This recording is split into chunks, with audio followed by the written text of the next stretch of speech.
नमस्कार। आप देख रहे हैं द भिल लेगेसी।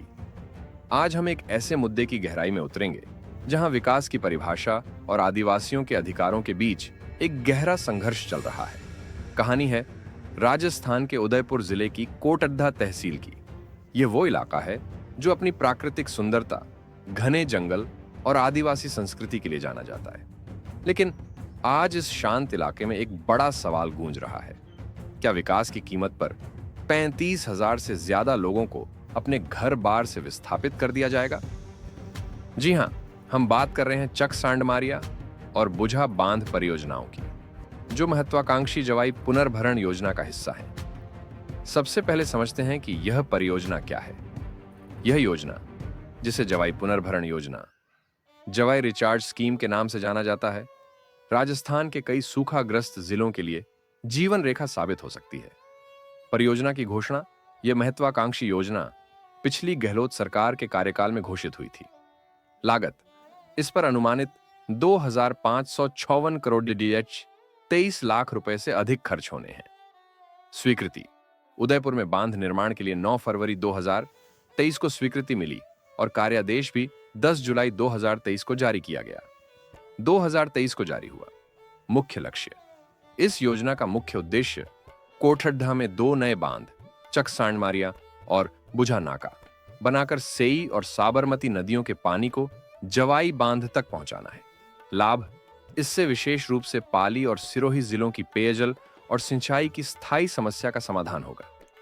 एक नजर में यह परियोजना लाखों लोगों को पानी देने का वादा करती है, लेकिन इसका दूसरा पहलू कोटड्ढा के आदिवासियों के लिए बेहद डरावना है।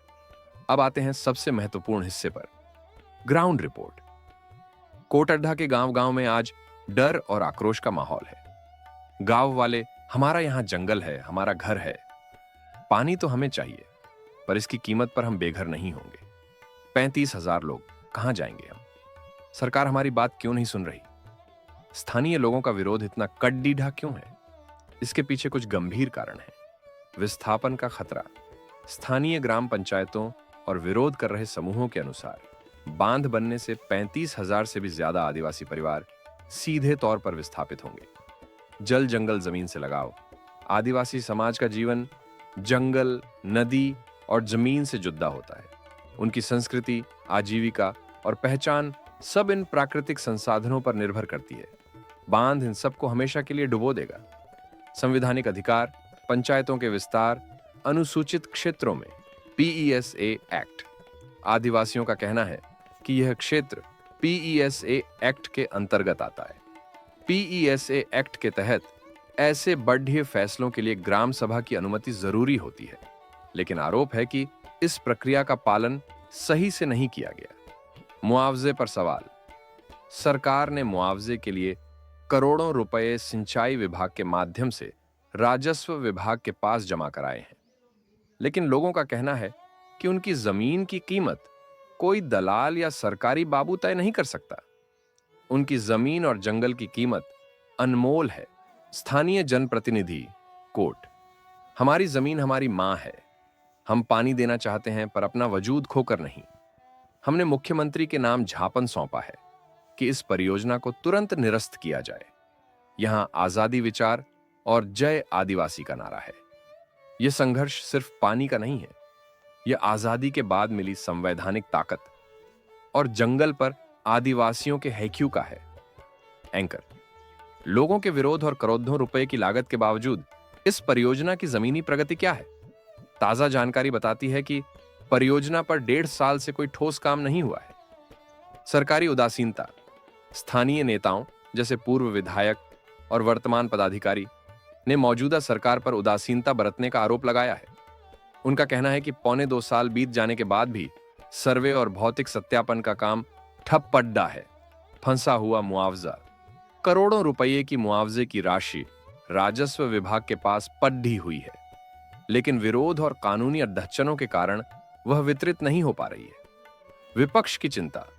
जो लोग जवाई बांध से लाभान्वित होने वाले हैं, जैसे पाली सिरोही के नेता, वे भी योजना में देरी पर चिंता व्यक्त कर चुके हैं और मुख्यमंत्री को पत्र लिखकर काम आगे बढ़ाने की मांग कर चुके हैं।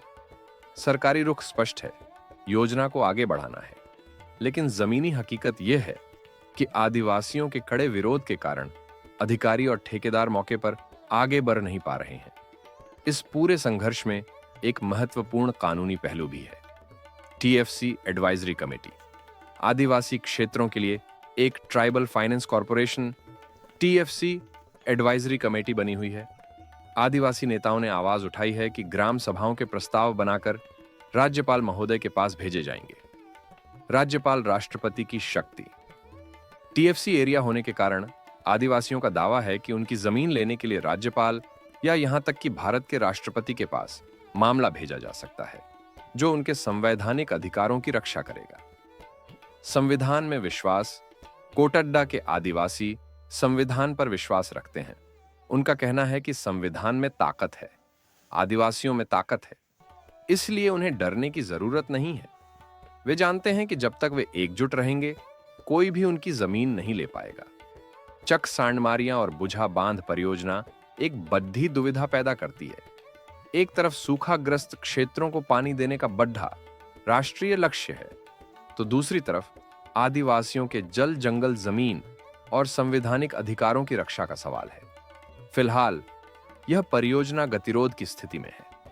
सरकार को या तो विरोध को दबाना होगा, जो असंभव लगता है, या फिर आदिवासियों के साथ बैठकर एक ऐसा सर्वमान्य और न्याय संगत वैकल्पिक समाधान खोजना होगा जिसमें विस्थापन न हो या कम से कम हो और लोगों को उनका हक मिले।